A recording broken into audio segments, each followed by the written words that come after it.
our ladies wish to showcase. Lady Arcaders is an all-women's gaming collective. We welcome all femmes, speedrunners, developers, casual fans, and here is where we will do whatever strikes our passion. We'll have speedruns, we'll have lore dumps, we'll have talk shows, perhaps. For tonight, we have a special, pretty much a talk show, it sounds like. It is Number One Fan. This is with SweetPeebs, and it will be featuring Alan Wake 2 Night Springs. Now, let's head over to Peebs.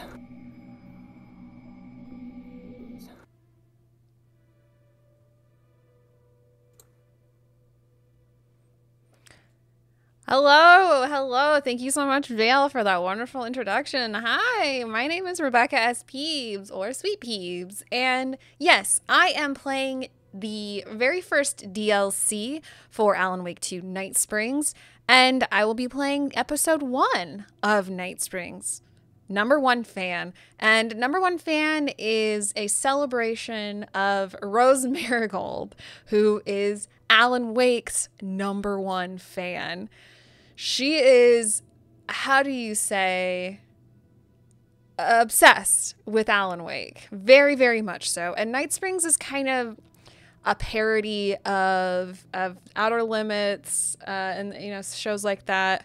Why am I blanking? ADHD brain right now. What's the other one? Twilight Zone. Oh my goodness gracious. The famous one. It's kind of a parody of the Twilight Zone. So these are kind of AUs of Alan Wake 2. And this one is about the waitress looking for her darling rider. And in addition to showcasing this wonderful game, I am also going to be leading a discussion on fandom, my personal history with fandom, my dear friend threepup's personal history with fandom, and, you know, stuff like that. So, threepup, hello. I'm so glad you could join me. Hi. Yes, thank you. I am so very normal about lots of things, including Kingdom Hearts. I had no idea. I'm so excited to talk about it. I had no idea. We were also supposed to be joined by Asher the Horror Girl, but unfortunately she cannot make it, but she's still here with us in spirit, and we will be kind of bringing up what she wanted to talk about.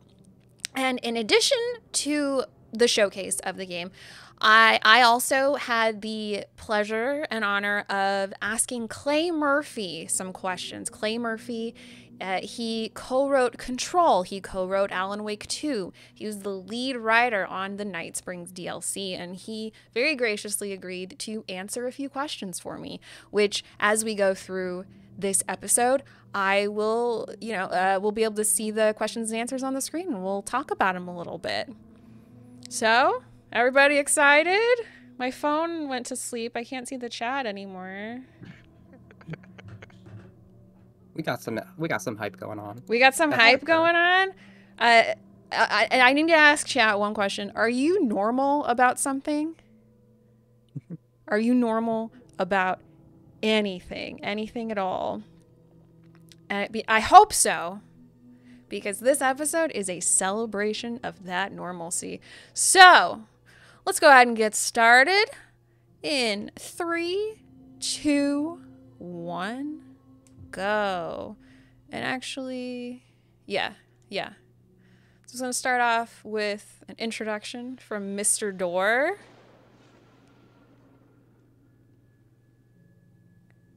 A fan. The dictionary definition of the word I'm going to drink is some water. an enthusiast, a fervent devotee, an abbreviation of fanatic. What comes across to an outsider as a dangerous obsession or even madness is something entirely different from the point of view of the fan herself. To be a fan is a joyous existence, one filled with the happiness that stems from knowing with utter clarity the purpose of your life. But what if that purpose could be more still? If you could be lifted out of the flock as your idol's chosen one, the only one who could decipher his secret messages. What lengths would you go to save the object of your obsession in Night Springs. Tonight's cult classic episode, #1 fan.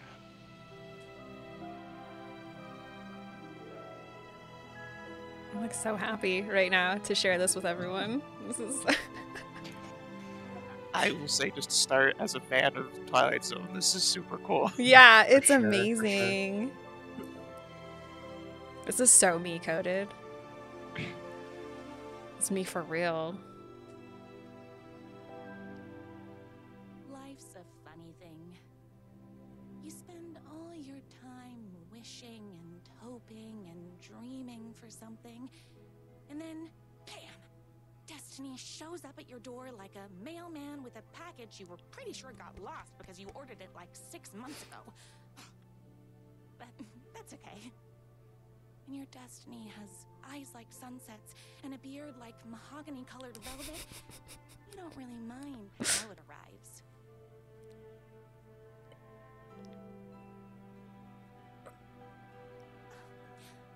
But my day didn't start off with all that excitement. No, it didn't. It began like any other day did for this waitress slash protector of the town of Night Springs.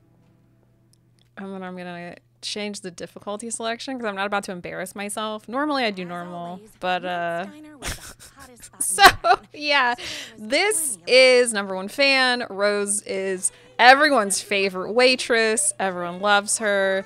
We've got all. Let me know if me moving the camera is too much. It might make you dizzy. I don't know, but let me know. So to start out, I will talk about. First up, my very first fandom. My very first fandom was Stargate SG-1. And this was kind of, so I'm let me start over. My very first, sorry, I'm getting a little nervous because I'm showcasing this amazing episode. No, as a kid, I watched like Star Trek and the movie Stargate and, you know, all this stuff. But my very first time actually being involved in a fandom was Stargate SG-1 on LiveJournal.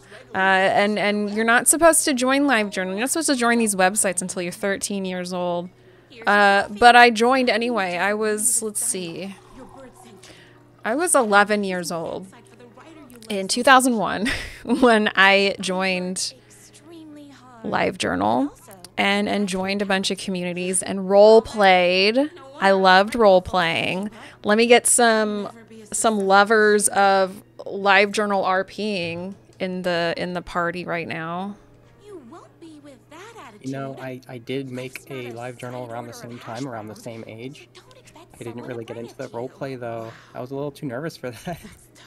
Oh, you were? Yeah. So have you ever like done role playing? No problem. Yeah, a few times, especially as tabletop games. Well, I mean like, Just like I was in a Discord server for it at least once. okay. Yeah, so what about you, Vale? Did you ever role play? I loved being the very That was me, Vale, talking. Oh, sorry. I mean Threep. Yeah. I was looking at your name in Discord. Yeah, no, all good. In terms of roleplay, I don't think. Okay, actually, now that I think about it, it's less roleplay, but I know we'll probably into it later. But there was some fan fiction that I wrote that I can talk about when we get to that point. Yeah. I also role played on AIM and Yahoo and MSN. And I loved, you know, just the collaborative storytelling. I didn't start, you know, with fan fiction until later, but, you know, starting out, you know, preteen and just role play like Stargate SG-1. I did have a little OC, a little Stargate OC, and I'm starting to blush a little bit.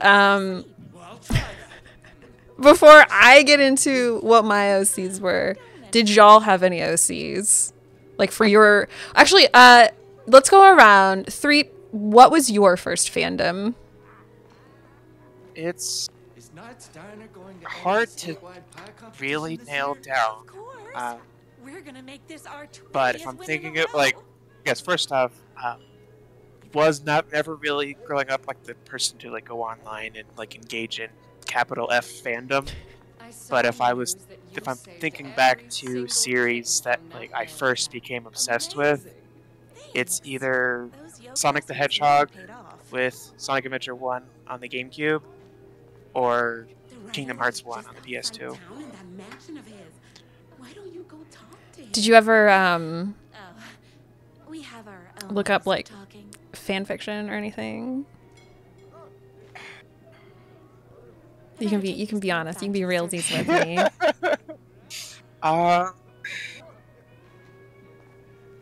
Not that I can really I'm trying to- remember when I'm thinking back on it.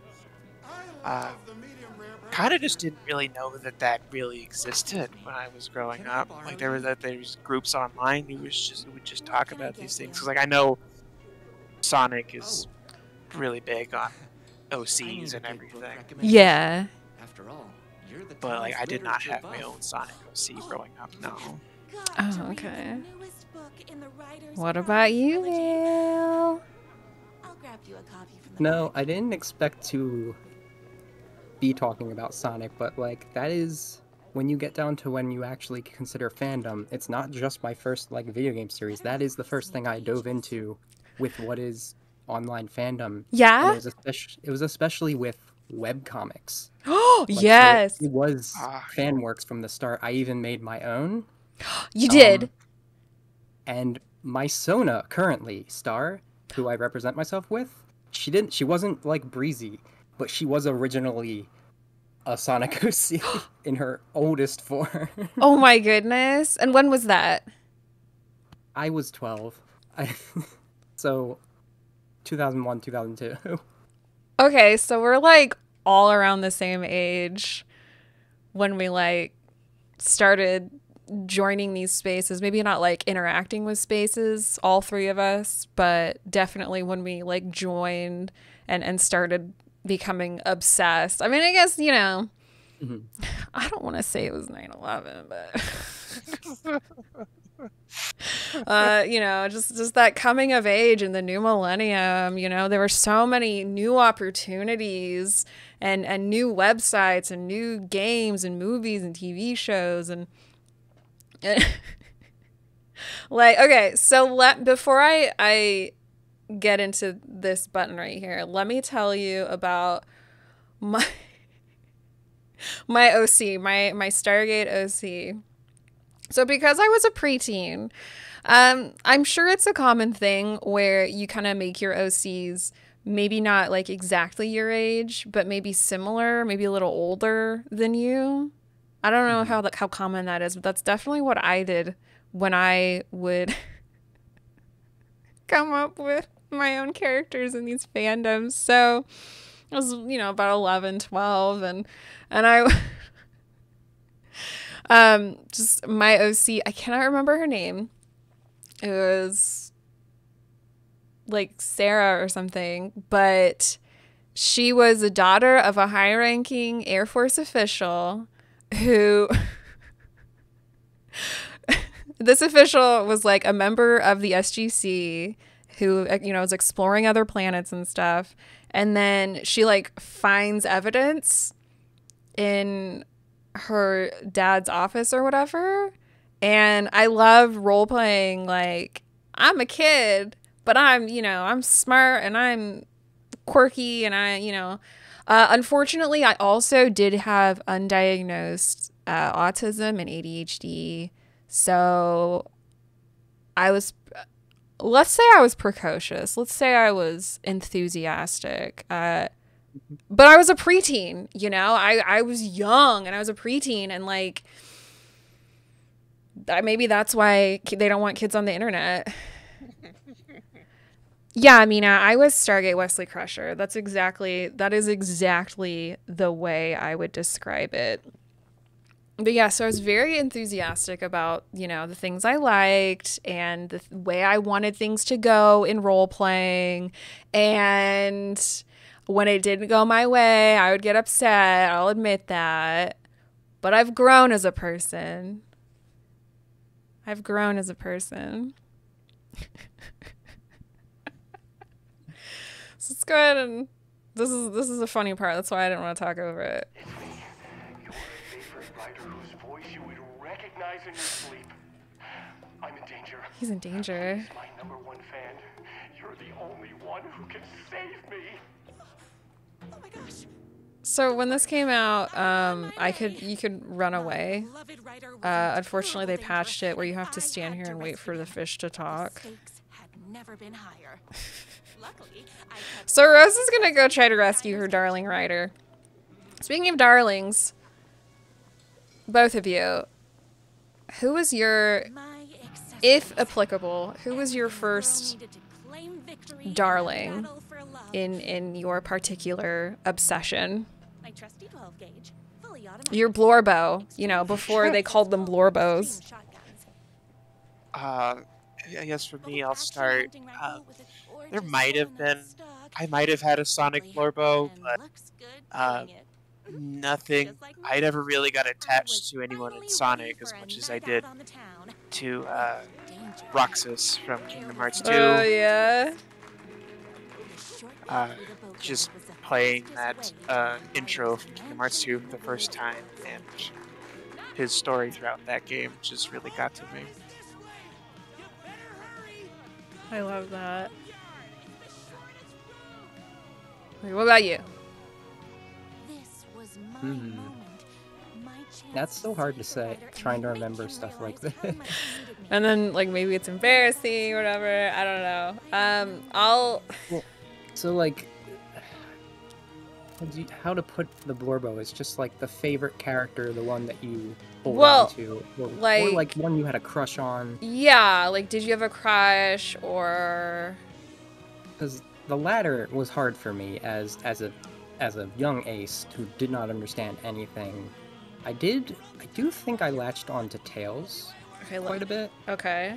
And that shifted over to Blaze once Rush came out. Who is Blaze? Blaze the cat. Blaze the cat is... That's cool.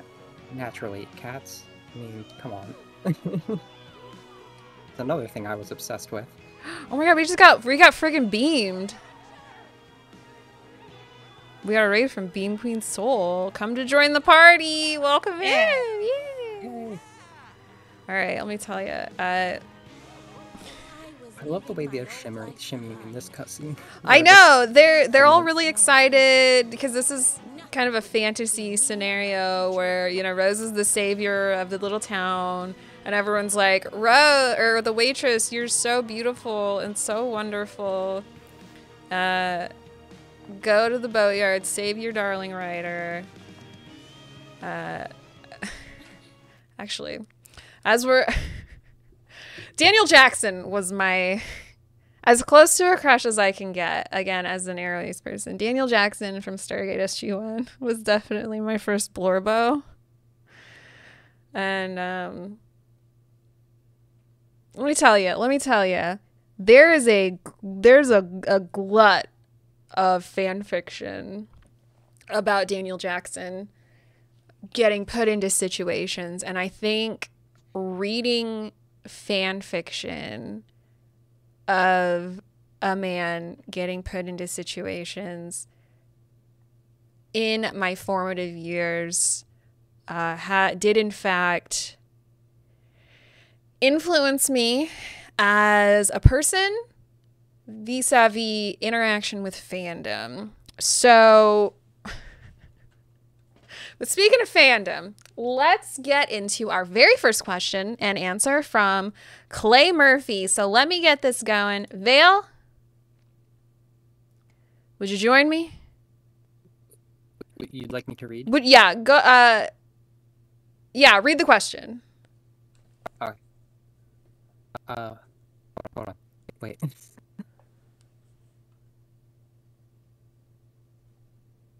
Sorry, I wasn't immediately prepared for this. I probably forgot to tell you this is what I wanted. We're doing it live, just like Bill O'Reilly said. Okay.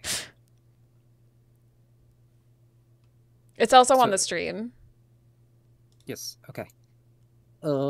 Oftentimes fans like Rose are looked down or ridiculed for their level of enthusiasm, and Rose herself is definitely very exaggerated to comedic effect. But number one fan definitely reads like a celebration of that type of fandom, rather than Rose being the butt of the joke, despite her nigh unhealthy obsession with the favorite tortured writer. I mean, she's a hero, a lady of the light. Was that intended, or am I merely projecting here? And Clay Murphy, is the co-writer of Alan Wake 2 and lead writer of this DLC. He says, celebrating the waitress's extreme commitment to her artist was definitely the target. For some reason, media likes to portray fandom, especially fandom made of female audiences, as an unhealthy fixation. We wanted to let players see the world through her eyes and enjoy that obsession alongside her. And that's kind of a good segue into talking about the history of modern fandom. And I say modern because, you know, back in old-timey days, people, like, wrote stories and, you know, like, all those painters were obsessed with Jesus and stuff. You know, I guess that's a fandom. For sure. I don't know why I said that. That's a weird thing to say. Anyway, yeah. So, Star Trek.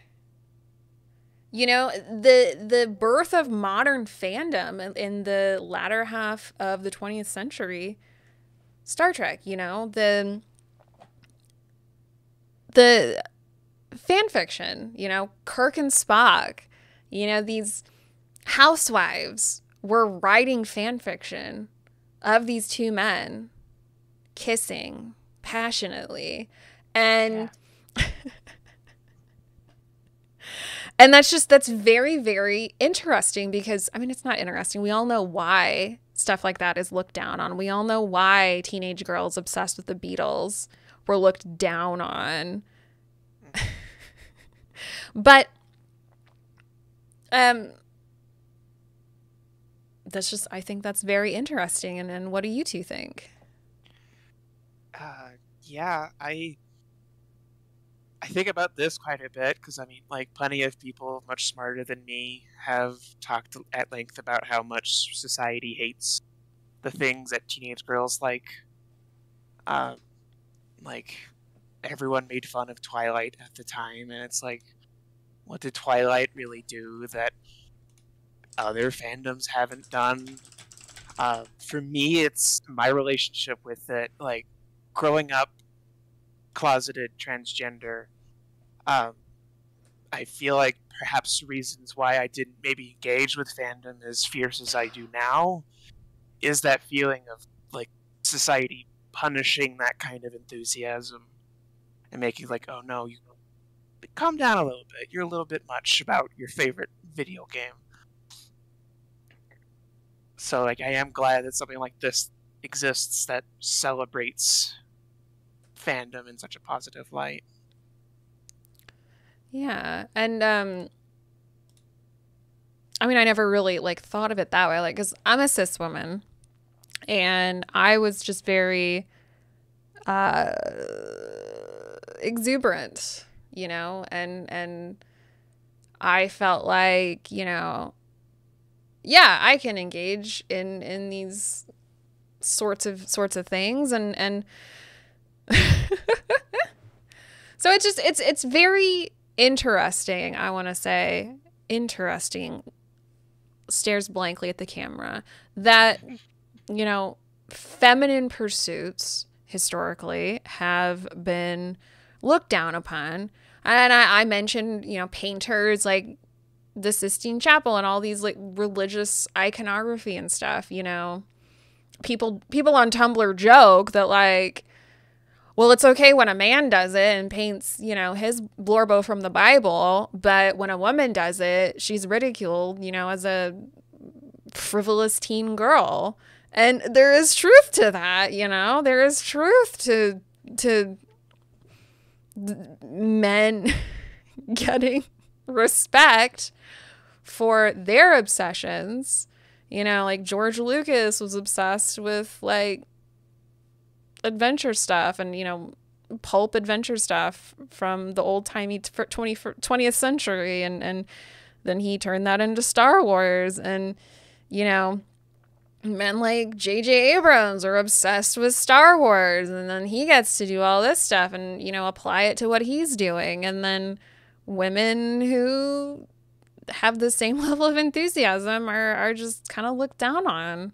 And it's a bummer, dog. Yeah. It's still so unfathomable to me how much of Star Wars is Dune fan fiction. Yes, Dune. Yes, thank you for bringing that up. Yes. Like, when a man does it, he makes Star Wars, and when a woman does it, she makes Twilight. Like, I'm not a Twilight fan, but I will defend those girlies.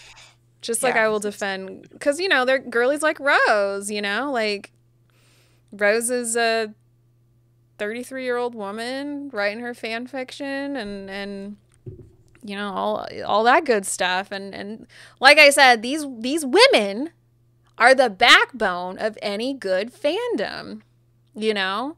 They're the ones who have the time and money and resources to sit down and write fan fiction. And like, it's also, I don't know, it's seen as something that's for kids, but it's not just for kids. You know, adults are allowed to have interests too, okay? Okay. On that note, you think it'd be okay if I read some yes, notes from Astrid? Yes. Yeah, so as we mentioned, Astrid the Horror Girl couldn't be with us on stream today, but she did leave us with some notes.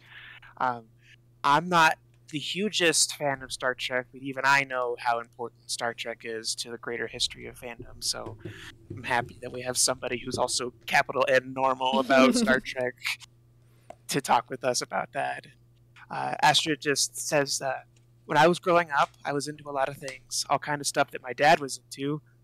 Note, dad, adult, was into, that he wanted to show me. The one thing that made the biggest impression on me was Star Trek, namely Star Trek the Original Series, Next Generation, Deep Space Nine, and Voyager. These shows practically raised me. And I remember being more excited to go watch Star Trek when it came on TV Land instead of go to church in the morning. I sure feel that. I felt it taught me more about ethics and philosophy than religion did. I know a bunch of silly things about Star Trek, Astrid says, like how every episode in the Captain's Log, Stardate, blankety blank. In the original show, those numbers were just random made-up numbers that were thrown together because they sounded cool. But in all the shows after, you can actually put those episodes together in the order when they occur, cross-reference that with events happening in books and in movies, and of course, also in the MMO. She has a bit more to say here, but I'll toss it back over to Peebs. Yeah, we can bring that up a little later, but yeah, it's just, I mean, I also love Star Trek. And yes, I did like Enterprise. I mean, this stuff, like, my parents watched Star Trek, my parents watched Stargate. I was obsessed with the Stargate movie as a kid. We had it on VHS. I wanted to watch it all the time. Yeah. Like,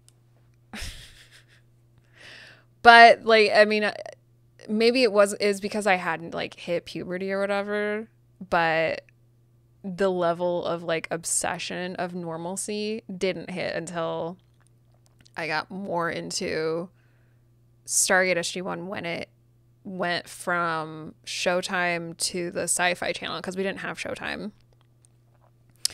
So, yeah.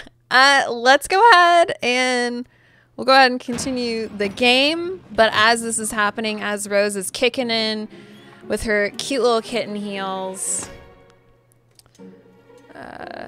let's discuss fanfiction a little more. Do you two read fanfiction? Read, even now, know, but that's like less of an interest in it and more. Who the heck is that? I just don't have the attention span for it. But I figure we'll get to writing fan fiction in a minute, and I will have things to say on that. Who are you? So actually, like, Why do you reading like a written out story type style, Yeah. that's a rarity for me, but Really? pretty much any other variety of media that's just like, it wouldn't be considered fan fiction, but it is a work of fiction that is a fan work for a property. Like, I dabble in that plenty. I don't really seek it out that much, but sometimes I do. And like, one good example is like, I had a friend who did a Pokemon Mystery Dungeon spin-off, and it really like evolved into its own thing. And that's like one of my favorite webcomics I've ever read. So like, it's really high quality. I'm really waiting for their next thing, actually. That's really cool, though, actually.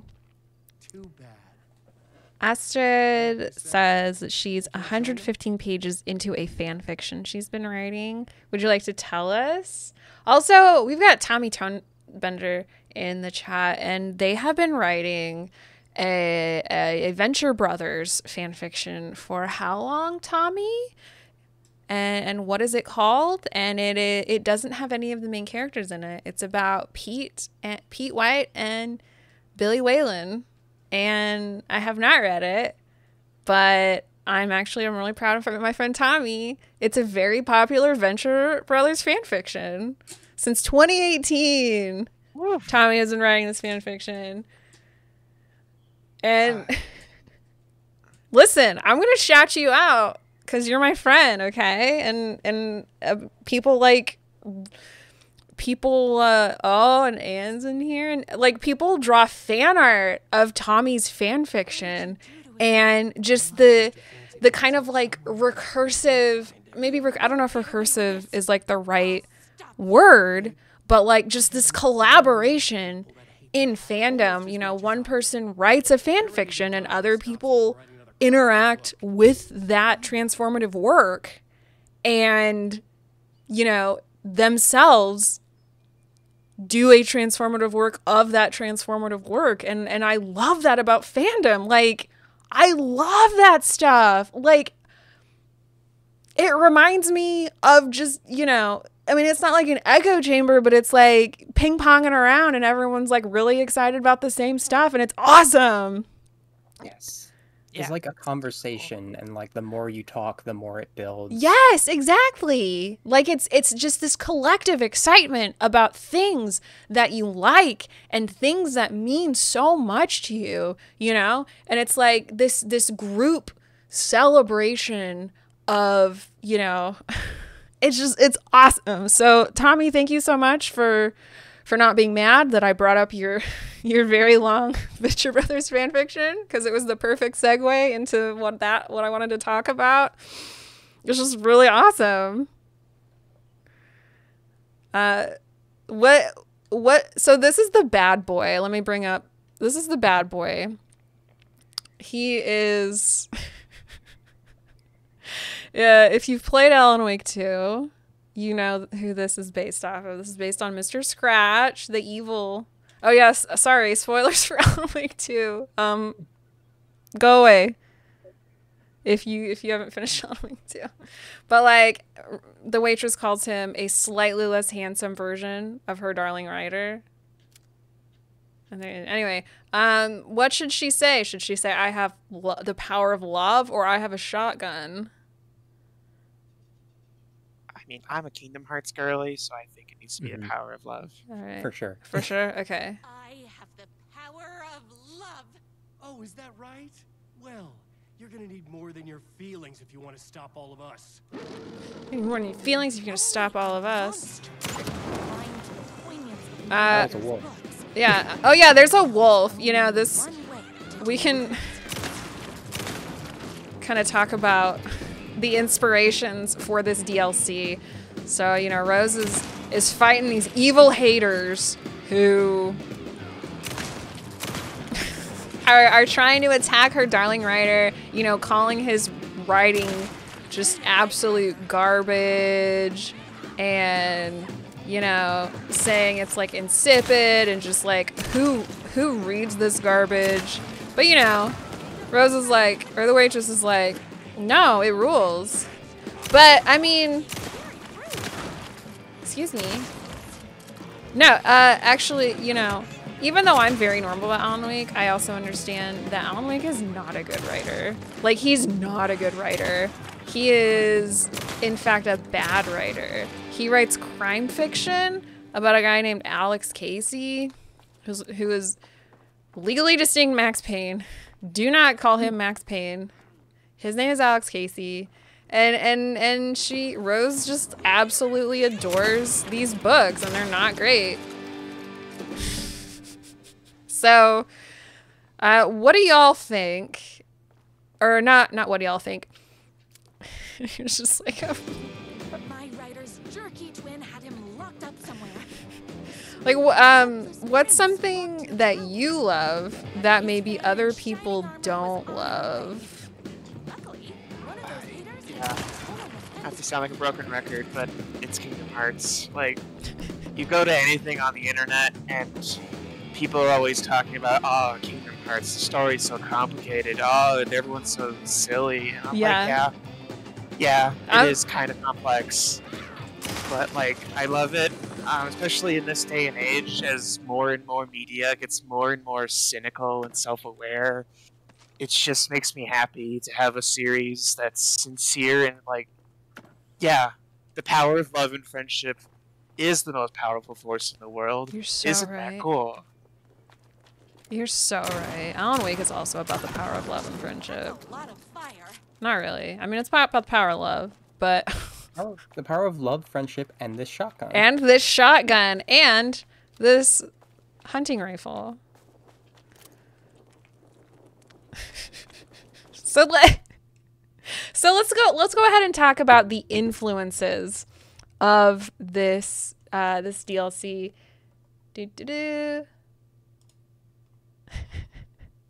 Vale. Are you ready? It is the third question. You use the Jeff Annie gravity music from the community to inspire the team in how to approach #1 fan. Were there any other direct influences either provided by you or other members of the team? And Clay Murphy says, the references we used to sell the tone of #1 fan to the team were the bizarre combination of Barbie, Misery, and a dash of Twilight. Somehow that seemed to work. And it really shows. I mean, I briefly mentioned, you know, Rose is obsessed with Alan Wake to the point, like, she writes fan fiction about him in addition to fan fiction about Alex Casey, but she would never, you know, pick him up after a crash and, like, nurse him back to health only to do what Kathy Bates does in that movie. Like, she wouldn't go that far, but she definitely has quite a large unhealthy love for Alan Wake. And then the Twilight, as you saw, the wolf, that will all be explained very soon. There may or may not be werewolves involved in this, because what else do you need in a celebration of the girliest girl type of fandom but werewolves, you know? So I want to ask y'all, would you rather kiss, even if you don't like kissing, would you rather kiss a vampire or a werewolf? It's vampire for me. Vampire for you? Yeah. So in a way, you're asking me which of my OCs I want to kiss? Yeah. Okay. Yeah. So tell me about your OCs. All right. So these are my OC Estrella's parents. She's sort of my Batgirl. And she gets that from her mom. Okay. He's like a vampire lord. And the husband of that case, there are two husbands, don't worry about it. This I one wasn't. is Lucio. He's the by disaster bard werewolf.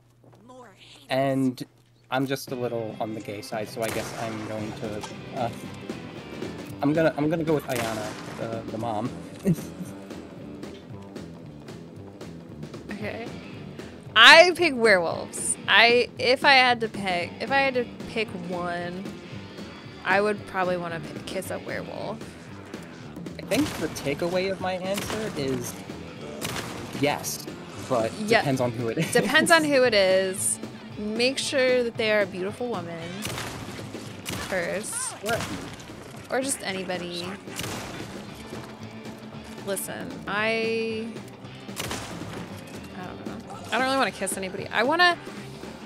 Y'all watch Bob's Burgers? The youngest daughter, Louise, is not great at regulating how she feels. She is obsessed with the youngest member of a boy band. And when she eventually meets him, you know, she's like, I just want to slap him. I just want to slap his hideous, beautiful face. And she does. She ends up slapping him. Real Belcher heads in the chat know all about this.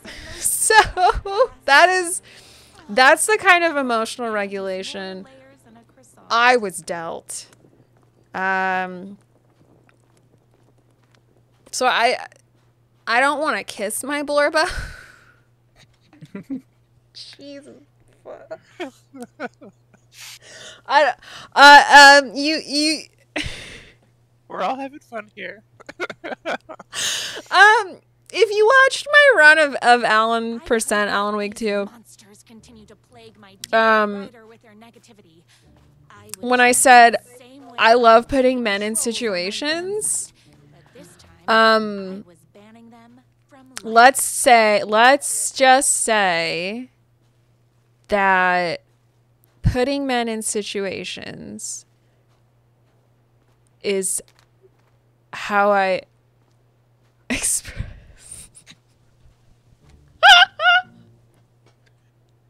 Putting men in situations is how I express these hashtag feelings.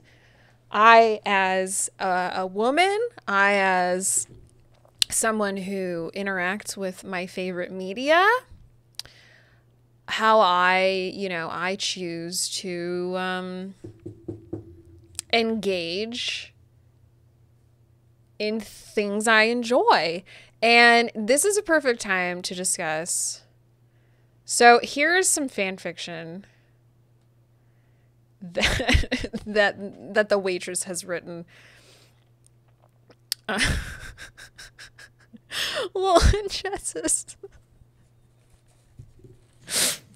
Yeah, Tommy, exactly. Put him in a jar. Put him in the jar and shake him. I want to put. I'll just say I want to put Alan Wake in a little jar, and I want to shake him. And then I want to throw the jar against the wall. And, I'm a 34-year-old woman who can readily admit that, I'm an adult with finances and responsibilities. And I like putting fictional men in situations. You're so real for that. Thank you for saying that I am so real for that. Makes me feel a lot. I'm really putting myself out here. This might not have been a great idea. Just kidding. It was an excellent idea. So you two said, fan fiction, maybe not, but chat. What is your favorite? I will slowly kind of scroll through this so y'all can read it. Chat, tell me your favorite fan fiction trope, your favorite tag. Do you like lemon and lime, that sort of thing? if we're talking tropes, I have to bring up enemies to lovers. Your favorite trope is enemies to lovers. Of course, yes. Okay. Elaborate. Speak on that. While I eat some of my cookie. Yeah. So I guess, yeah, just trying to think about it in terms of what I've engaged with, which, to be fair, isn't a whole lot. But that tension that's created when you have two people who are antagonistic against each other, slowly falling in love over the course of a story as that melts away, that's really interesting to me. Maybe they have to share one bed. Yeah.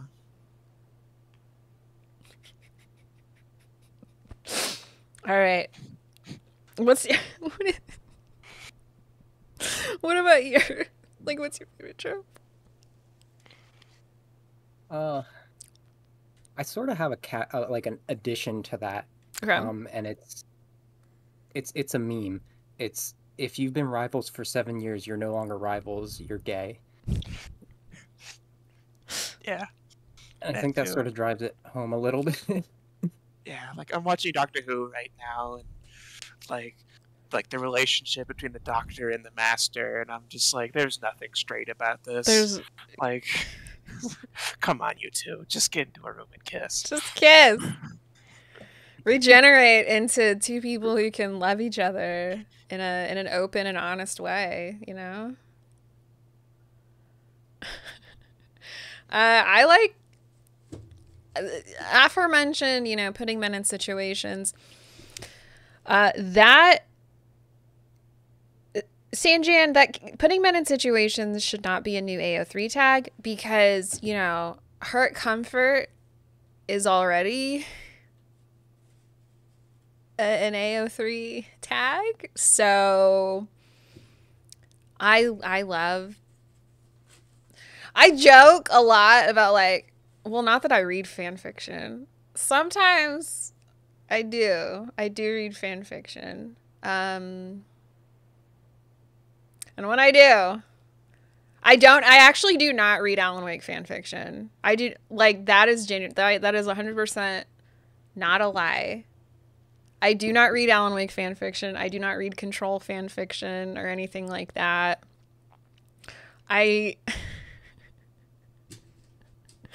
So, you know, I don't, I can just, I think maybe the reason I don't is because, like, I can play these games and, you know, put Alan in a situation myself, you know?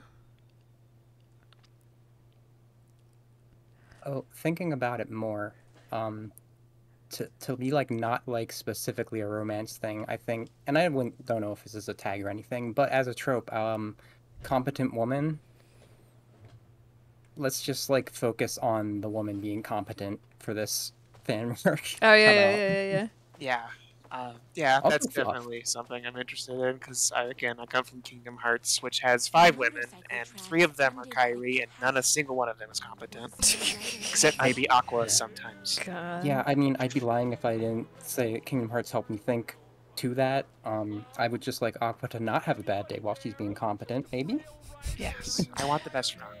When you walk away, you don't hear me say.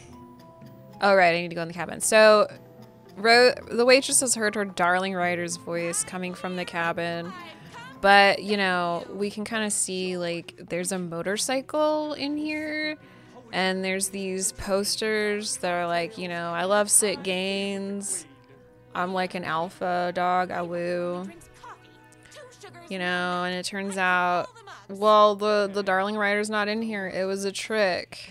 Just kidding, haha. And then, so that's a trope, you know, like doubles, you know, sexy doubles and stuff like that. So here's like a list of torture ideas for hack brother. Car battery. Solid potential. Pulling fingernails. Too messy. The bell. Where do I get a bell? Blunt spoon. Nice and simple. Dismantle typewriters. A+ psychological damage. Because, you know, Darling Writer, like, he's a writer. Gasoline. Fire. Fire might burn my cabin down. Maybe we're complicating this?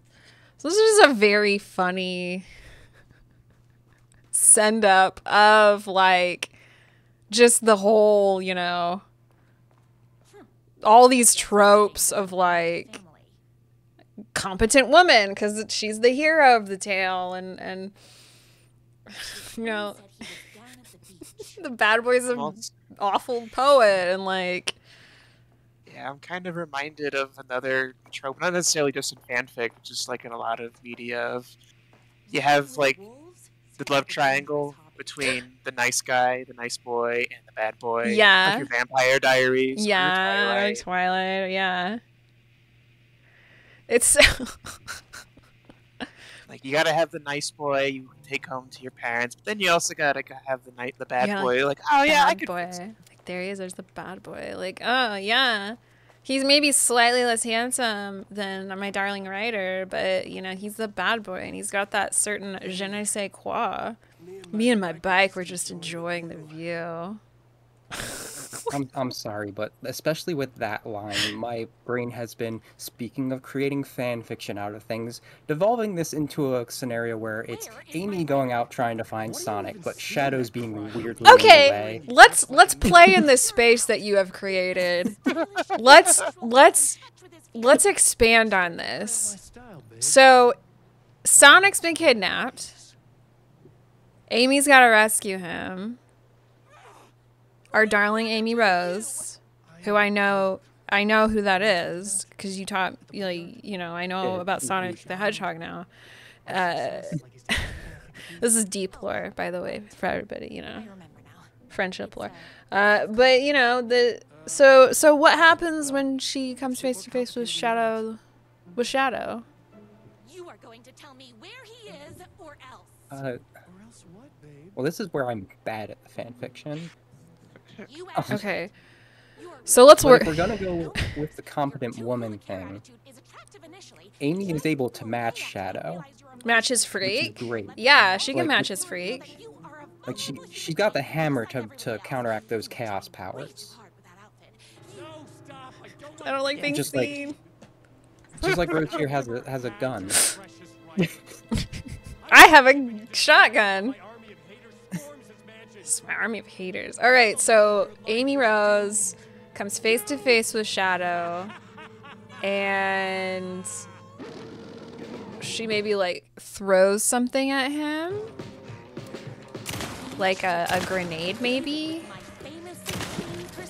and then but like he survives, you know, because he's Shadow the Hedgehog.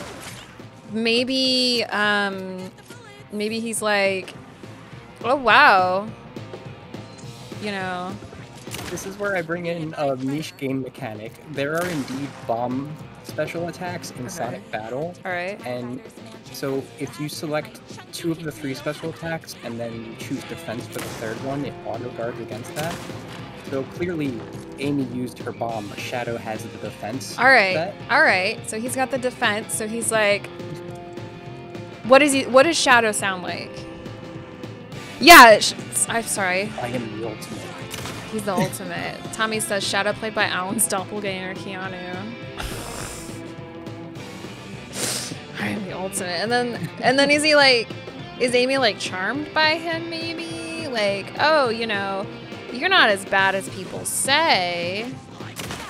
You know, Amy's the character who is like that to Shadow. So like, actually, she can find the good in him.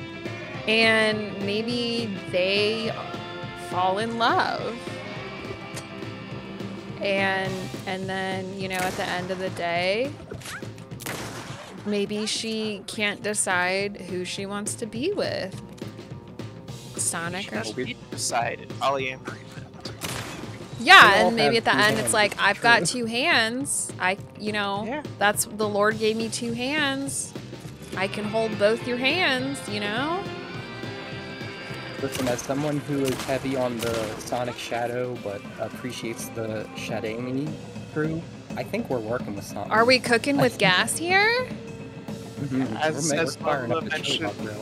As Lola mentioned earlier in the chat, the problem with most love triangles is that they're not actually triangles, they're just 2 lines. We need to actually introduce the third side of this triangle here. Yeah, I did see something. It was like, it's not a triangle, it's a tent. Because it's just the, it's just the roof of a tent. It's not a triangle.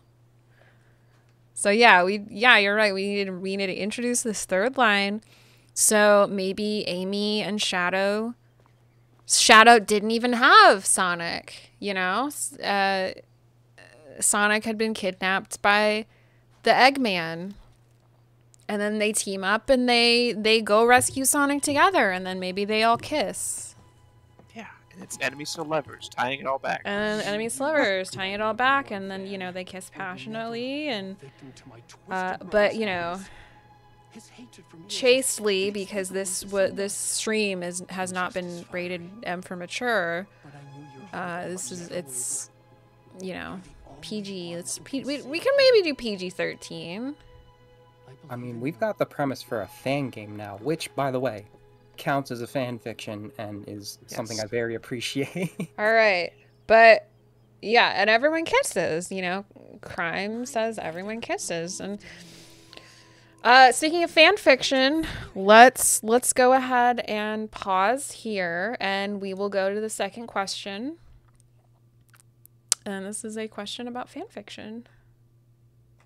Okay.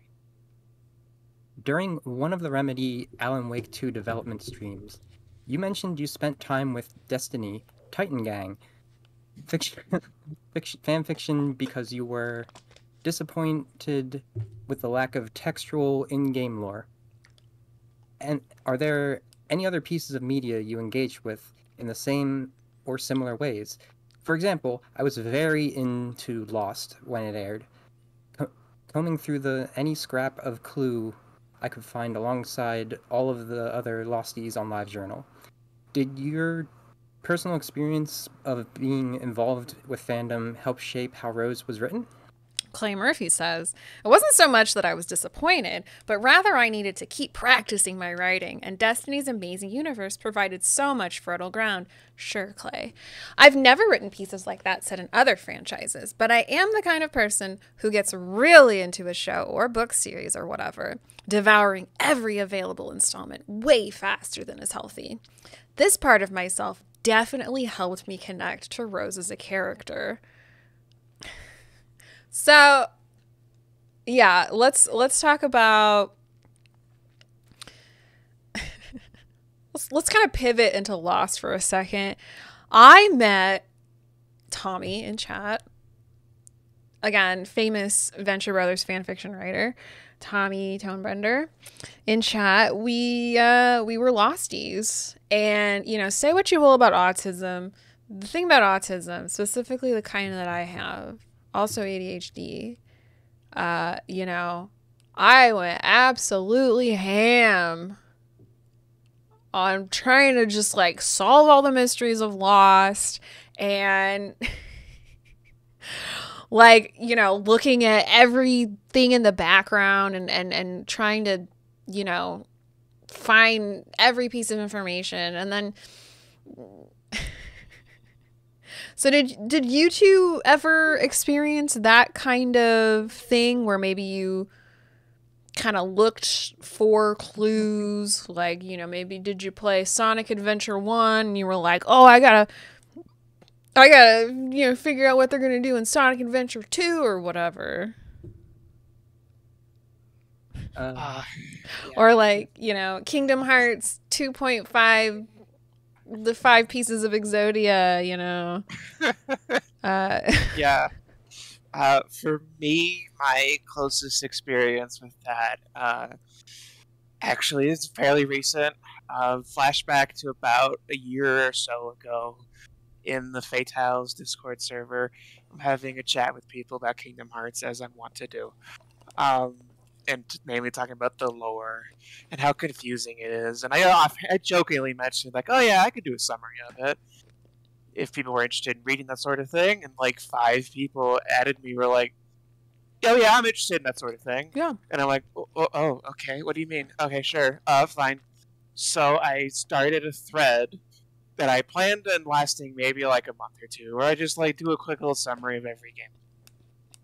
And it turned into this whole big thing where I'm suddenly now combing over long plays of every game in the series, writing not just summaries at this point, but like creative writing exercises. Because like one of the ones I'm most proud of was 358 over 2 days. The like framing device of that game is Roxas writing a diary of his time in the organization. So I'm like, okay, sure. I'll write this entire plot summary in the form of diary entries from the POV of the characters I'm writing as. So I'm sorry, I actually lied. I have done roleplay. trying to write in the voice of a character who has never spoken before in the series is very hard. Anti-shoutouts to Lexeus, you know what you did. That's cut amazing. to now, I'm still doing this. I am actually starting the quote-unquote summary of Kingdom Hearts Dark Road tomorrow. Wait, that's what's Amazing. there's another one I haven't heard, or is that like It's a a comic mobile book or game. oh, It's a a mobile mobile game? game on the phone that is, of course, canon because everything in Kingdom Hearts is canon, except for the one thing that isn't. Gotcha. This is the secondary story of the mobile game that takes place way after the mobile game, but before the main game. The timeline on this is almost Zelda timeline levels of like branching, and like there's a period in time hundreds of years before where the world used to not be shattered, and there were a completely different cast of characters back then doing their own things and getting put into their own situations. Oh, It's all situation. I know about situation, putting people in situations.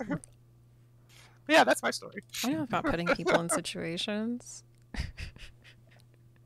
Timelines, that's the key for me. It's timelines. I've been there, Threep. I've done my chronological playthrough. I've been assigned to summarize the story. I actually just did it off the cuff in one night. I used to be deep in the Zelda timeline analysis until the Historia came out, and I just threw it all away because dark timeline, I don't want it. But I like to say that figuring out Kingdom Hearts prepared me to figure out Nier, which prepared me to figure out Sonic. Okay. Because like you alluded to, like, Adventure making you want to find out Adventure 2. The problem with Sonic games is that they're very, very self-contained. Oh, okay. And so the timeline gets really disagreed on sometimes. And that's just what I did, like, for 2 years. It was my project. It was, this is what I've figured is the continuity. Let me share that and summarize it for everyone. All right. Well, I consider your timeline canon. Thank you. You're welcome. I include all 3 or 4 potentialities in my timeline. So, like, it can't not be. So you saying, this prepared you for this, prepared you for this. Lost definitely prepared me for Alan Wake, because let's gaze upon him in the distance there for a second. Lost is so convoluted. We got anybody else who watched Lost? Did either of you watch Lost? Sadly, No. have seen one episode Just of Lost, one and episode. I don't know. Like, I probably would have been as deep into it if I watched more, but I just didn't. So Lost, but you know the reputation, right? yeah, of course. Yeah. My parents have watched it, so I know enough about it. All right, yeah. So just the whole combing over everything, that super prepared me for Alan Wake. Whatever is textual and whatever is heavily implied in Alan Wake, I got it, I know all about that S word, because I'm a Lost veteran, if you watched the Suave Peanuts run at SGDQ, we had the little conspiracy case board that Ashford put together, You know, that's what my brain is like 24/7, you know, for all this stuff that I like. And, you know, Alan Wake is not that complicated. Just like Kingdom Hearts is not that complicated. It's not that complicated. Just like I mean, Sonic, the Sonic timeline, the Zelda timeline's not that complicated. The Sonic timeline's not that complicated. You know? Come on. I mean, there's timelines that are specifically designed to be interconnected but convoluted, and then there's like the ones that was just never the intention, but they got to do something with it, right? Yeah. I think it is also kind of a trap that some people can fall down in trying to make everything in a series make some sense, click in some way. Because I come from Kingdom Hearts, but also from other things, Doctor Who. Oh, it's like a lot of this stuff is like, I don't necessarily need everything in this to make exact logical sense. I'm here for the vibe. I'm here for the characters. I'm here for the feelings. Okay, yeah. Sometimes you can't take everything at face value, and you just have to have fun with it. See there, you know, that's an excellent point. You know, the kind of double-edged sword of obsession, you know. Like, I'm somebody, I want things explained. I want to know the truth and, you know, the ultimate, like, whatever, you know. I think, you know, death of the author and all that is, like, BS, you know. Like, tell me what's going on, author, and all that stuff, you know. So, but then at the same time, like, you know, when you like, nitpick and you're, like, picking through, like you're on CSI Fandom or whatever, you know, and then you, like, are trying to figure stuff out, and it's you know, your interpretation might be wrong. You know, so there is that kind of like double-edged sword of you know, being too obsessed with something to the point where you interpret something incorrectly or something, you know. Plays into the greater like greatness of fandom, and it's a discussion between everyone in the fandom. Oh yeah, this is the boss fight. He's a werewolf. Oh, okay, he's just really fast. I thought he exploded. No, he didn't explode. You see, I'm not just a rugged anti-hero type, I'm also a werewolf! Sorry for peeking there. And my motorcycle is also a werewolf! And that is something they almost did not include. They almost did not make his motorcycle a werewolf, apparently. And then it's critical. It's critical that his motorcycle is a. So normally I would be like done with this by now. So now his motorcycle has been defeated, and these like bombs and stuff. Hang on, let me just heal up. Yeah, like I would be done with this by now, but I'm prolonging it. Something about the werewolf being a motorcycle is very fey to me. Is there what? Fey? Like fey? Oh yeah. I'm sorry I keep peeking. I had to like crank my gain up, and then whenever I get excited. I'm sorry. Yeah, there are two wolves inside of you, and one of them is also a motorcycle. That's so cool. Yeah. Yeah, the werewolf was riding another werewolf. So Lola says, I hope you get to kiss the werewolf. I'm not going to kill you. Use your imagination. I really do love him. I guess I never even had a chance. So she... I'm just jealous of his talent, his money, his velvety hair, but mostly that he's got the love of somebody as amazing as you. See, like, this is what, you know, it should have ended like our Amy Rose, Sonic, and Shadow fanfiction. You know, this ends with the bad boy and the waitress what have I done? Nurturing a new friendship. But what really should have happened, maybe not like a triangle, because I don't want two twin brothers to like kiss, but definitely the two lines, like Like, you know, Amy Rose Marigold. I made that connection like after I said it. I'm like, oh my gosh, did I Yeah. just do that?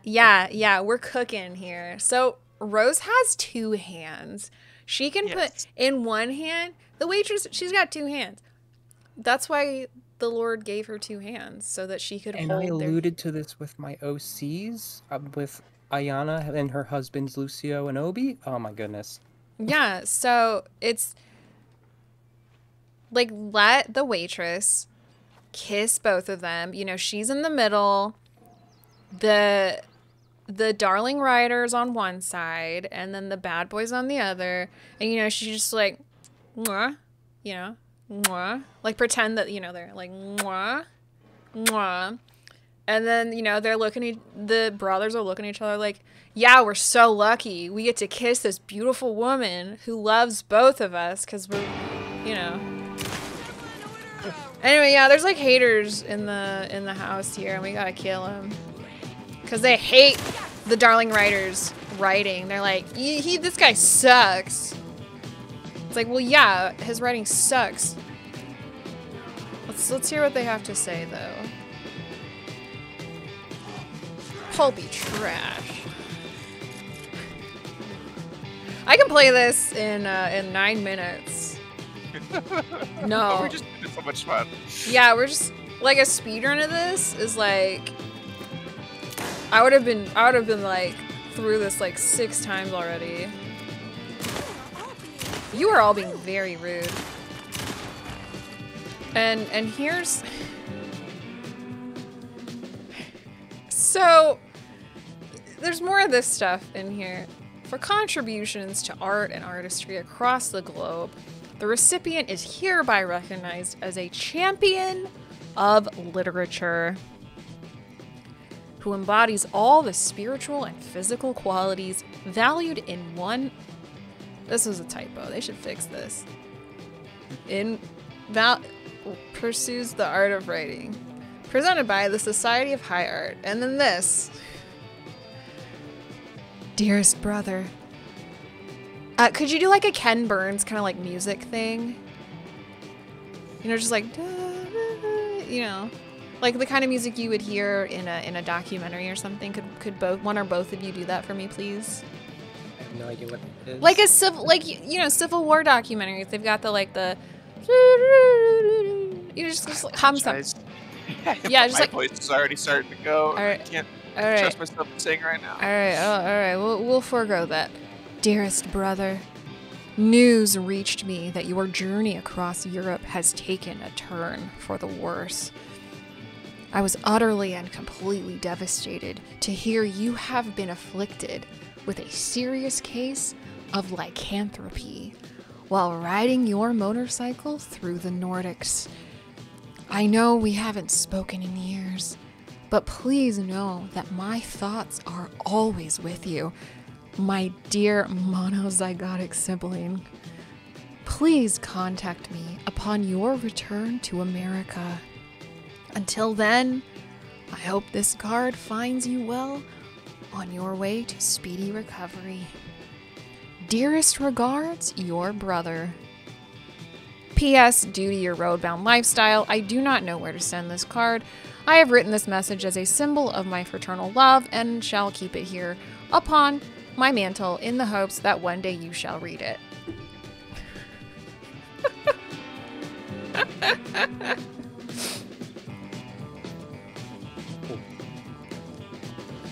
Yeah, this is... I like to... Yeah, I hate I hate reading. Reblog if you hate reading. Oh, sorry. Sorry. Yeah, I hate you books. Oopsies. Alright, let's head upstairs and try to save our darling writer. Uh-oh, cuss word. Doesn't he know that this is a PG-13 stream? This is He'll a get one of PG. those. Yeah, well, you know, at least there's no F word, right? Yeah. Yeah. Who buys this trash, you know? Me and my writer. Uh-oh, I didn't kill this guy. So there's all the...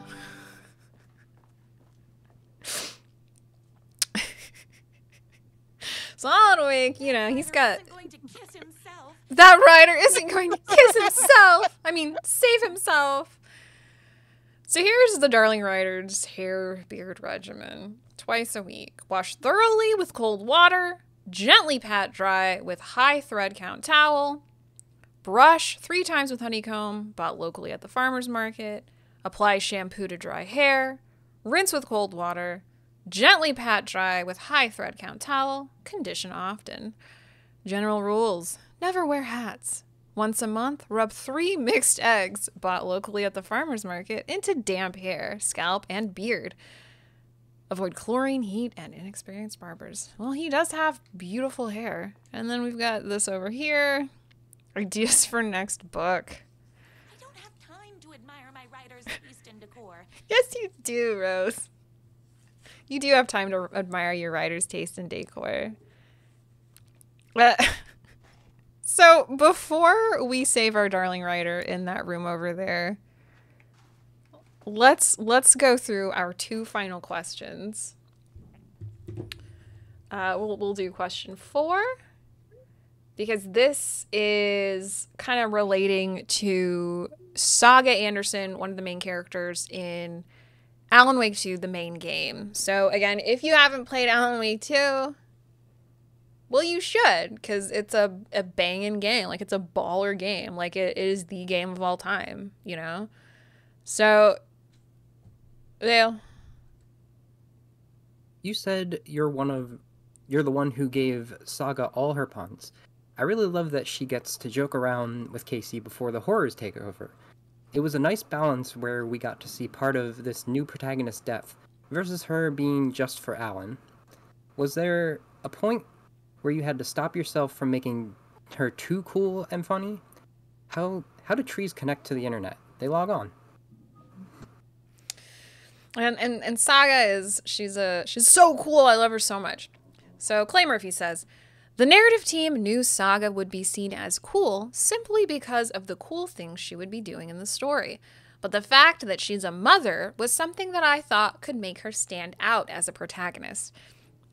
Parents, even badass FBI agent parents, are always a bit lame, and we liked the idea of using mom humor to endear her to the audience and show her more human side. Plus, her being a jokester plays great off of Casey's grumpiness. Why was the Pharaoh crying? He missed his mummy. Those are pretty good jokes. Do you know any jokes? I know jokes sometimes. Oh, okay. All right. And then we'll do the final question.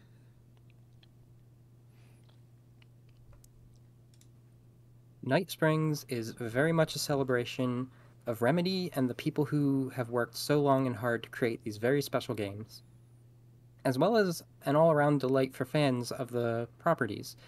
Was there anything you can talk about that had to be cut due to perhaps being too niche, that might not have scanned for even the most diehard fan? And, Clay Murphy, co-writer of Alan Wake 2, says, honestly, that never even crossed our minds. Night Springs was all about showing weird reflections of stories from across our connected universe, rewarding the players who knew the history of our games well enough to find those little references to our past. And Sam Lake, the creative director of Remedy, wrote the Timebreaker episode, and he never held back on making the most obscure references possible. I don't think we know how to hold back. And again, if you watch my run of Alan Percent and then the Timebreaker episode, it had just a bunch of references to previous Remedy properties like Max Payne and Death Rally and, Control, obviously, and Alan Wake. And it's just, I love these games. I'm so normal about these games. So, to have this celebration of not only, the games themselves and the people who make them, but also a treat for the fans who, they respect enough to be like, all right, here's a little treatsy here's a little cookie for you, fans, because you're neat. That's cool. So as we enter in here and our beautiful waitress saves her darling rider, do you two have any final thoughts on your history with fandom, on fandom in general, on are we gonna finish this Amy Rose, Sonic, Shadow fanfiction when we cut the stream here this evening?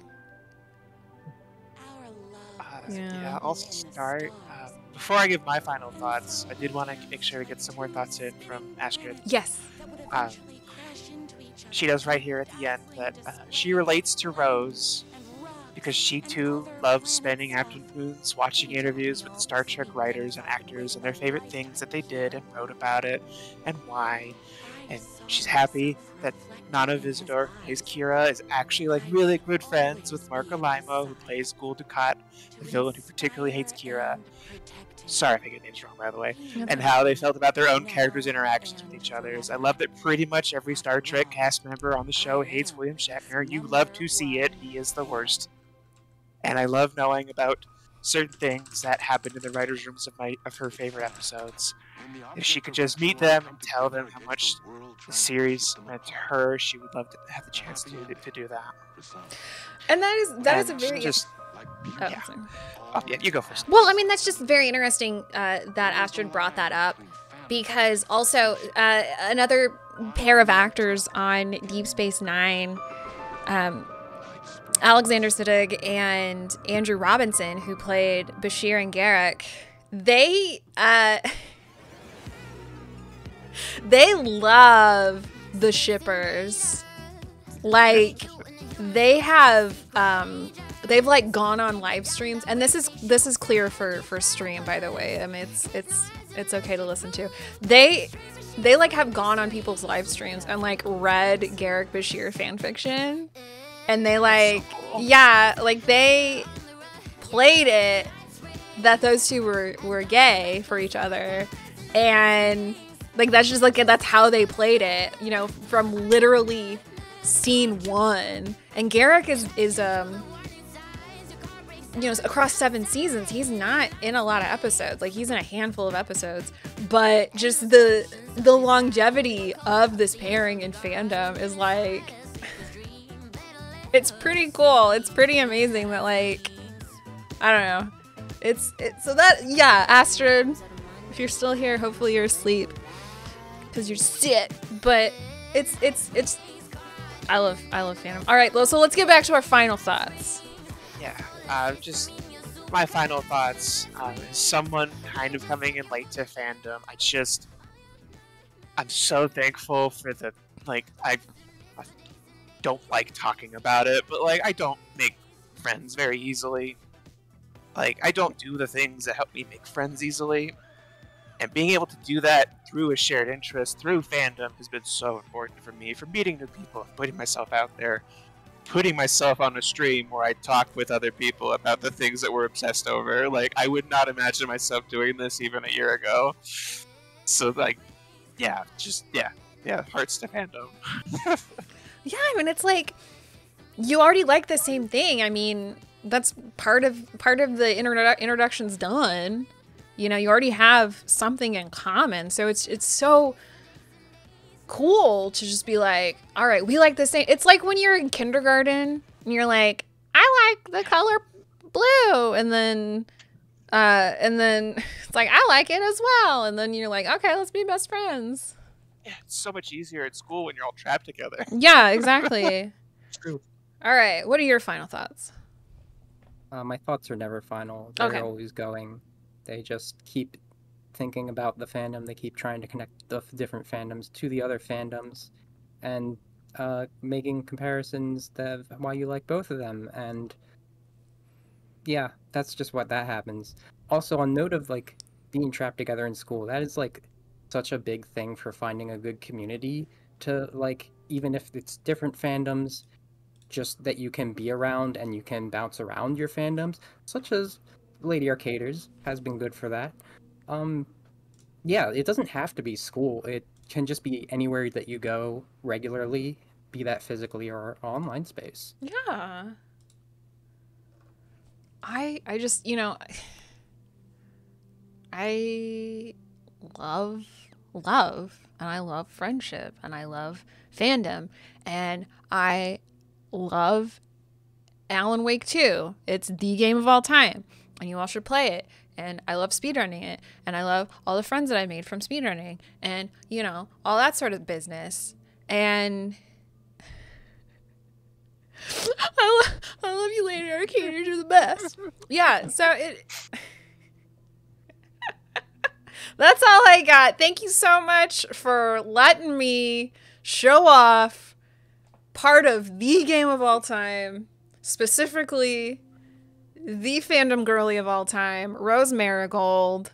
She is everything that is wonderful about fandom and, you know, women in these spaces. And, like, yeah, she's very exaggerated, but she's awesome, you know? So just, I love Alan Wake. I want to put him in a little jar. I want to shake him around. Yeah. Sometimes you throw them at a wall. Listen, that Alan Wake plush at SGDQ, like, it's good thing that they locked those doors. Because I wouldn't have actually done that. But it's fun to joke about. I would have taken that plush and I would have thrown it against the wall. No, I definitely would not have done that. But yeah, you can find me on twitch.tv/SweetPeebs. And also one more thing. I have written, I mentioned it on my Twitter. I have written a spec pilot script for an Alan Wake TV show and a full season outline for what a season of an Alan Wake TV show would be. And then Remedy announces that they're working with Annapurna and they might be developing a TV show. So it's like, you know, call me. Call me. You've willed it. I've willed it into existence. Now they need to call me. All right. I'm not hosting. I'm sorry. Where can we find you? Yeah. For me, you can find me on twitch.tv/threepup, where I'm also very normal about lots of things, including Kingdom Hearts. I need to figure out how to stream that because song rights, but yeah, you know, once I figure that out, I'll be streaming that a lot more. Excellent. And Vale, you were also involved. Where can we find you? I mean, you know where to find me. At ValeriaAsteria, wherever. Mostly on Twitch, though, and around. But thank you so much for this. Thank both of you for joining. Thank you, Astrid, even though you couldn't join us. We love you, Astrid! Yes, Everyone, love you, Astrid. stick around for some final announcements.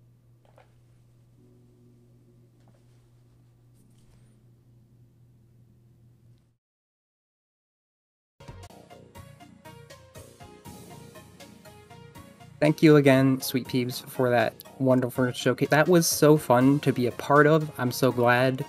I hope that perhaps you all are inspired, no matter how unique the showcase might be, for you to submit something, even if it is a casual play or just showing off your creations in something, or a speedrun. We love speedruns here.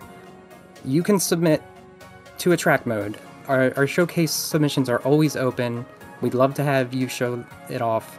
And go to ladyarcaders.com/start to get started on that. We are kicking off September this Sunday with Legend of Zelda Wind Waker HD by Pakal. And I will see you there for that as well, 2 p.m.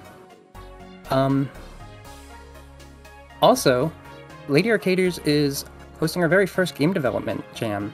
Lag Jam is running from Thursday, November 14th to Sunday, the 17th.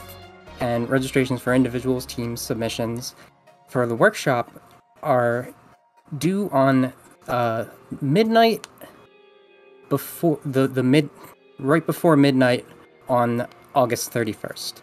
So the last day of that month, type Indy's got me with lag jam in the chat. But that's going to be all for us tonight. We're going to, if you stick around for the raid, we're going to be heading over to Carium and for some fun Super Mario hacks. Super Mario World hack. I love those personally. But yes, thank you all for joining us. We'll see you next time. Have a great night.